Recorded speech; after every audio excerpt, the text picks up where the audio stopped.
Hello friends, welcome to my YouTube channel. अगर channel पर नए आए हो तो चैनल को सब्सक्राइब करो। आज हम पढ़ेंगे क्लास 10 चैप्टर 1 का एक्सरसाइज 1.2 का सिक्स्थ क्वेश्चन है एक्सप्लेन भाई 7 into 11 into 13 plus 13 and 7 into 6 into 5 into 4 into 3 into 2 into 1 plus 5 are composite number.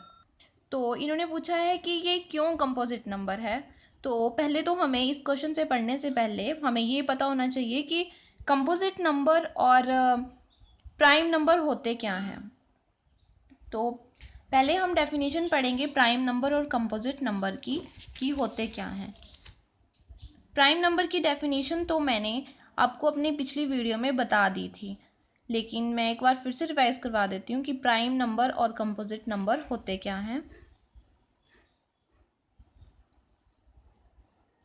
तो जैसा कि आपने छोटी क्लासेस में पढ़ा होगा कि prime number, smallest prime number जो है वो 2 होता है। 2, 3, 5, 7, 11 ये सारे ही प्राइम नंबर हैं। और कंपोजिट नंबर होता है, smallest composite number is 4। 4 composite number है।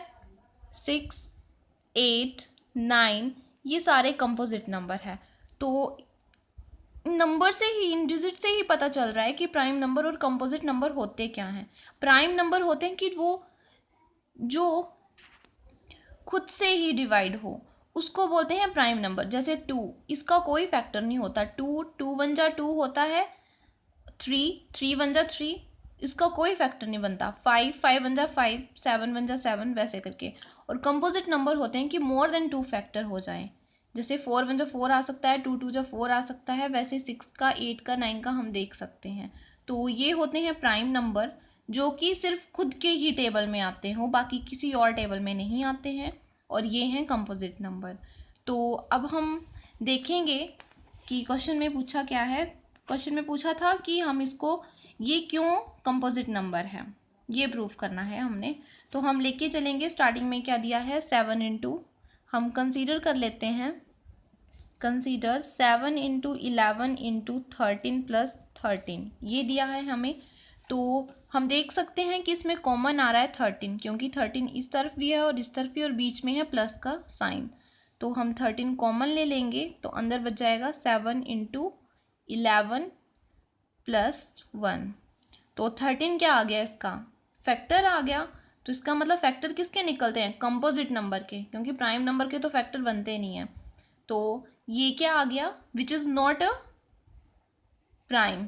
तो प्राइम नहीं है, तो प्राइम का उल्टा क्या होता है, कंपोजिट नंबर। तो इट मीन्स कि ये क्या है, कंपोजिट नंबर। तो हम लिख सकते हैं which is a not a prime number because it has a factor 13, so it is a composite number।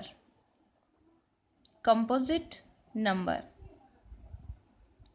अब आप सोच रहे होंगे कि प्राइम नंबर की तो बात है ही नहीं क्वेश्चन में, पर प्राइम नंबर क्यों लिखा। क्योंकि हमें पता है कि प्राइम नंबर का उल्टा क्या होता है, कंपोजिट नंबर। अगर मैंने प्रूफ कर दिया कि ये प्राइम नंबर नहीं है, तो इट मीन्स कि ये क्या है, composite number. So it is a composite number. वैसे ही सेम आगे पूछा है 7 into 6 into 5 into 4 into 3 into 2 into 1। तो मैं लिख सकती हूँ, फिर से मैं कंसीडर करूँगी, 7 into 6 into 5 into 4 into 3 into 2 into 1 plus दिया था 5। तो अब फिर से सेम इसके जैसे ही है कि इन दोनों में कॉमन क्या आ रहा है, 5। तो अंदर बच गया 7 into 6 into 4 into 3 into 2 into 1 plus 1। तो 5 आ गया कॉमन। तो ये भी क्या बन गया, फैक्टर बन रहा है, इसका कॉमन आ रहा है ना, तो मतलब ये भी प्राइम नंबर नहीं है। तो हम लिख सकते हैं which is not a prime number because it has a factor, it has a factor 5। 5 common आ रहा है ना, तो फैक्टर बन रहा है। सो इट इज़, अगर वो प्राइम नहीं है तो वो क्या है, composite number. So it is composite number. Thank you.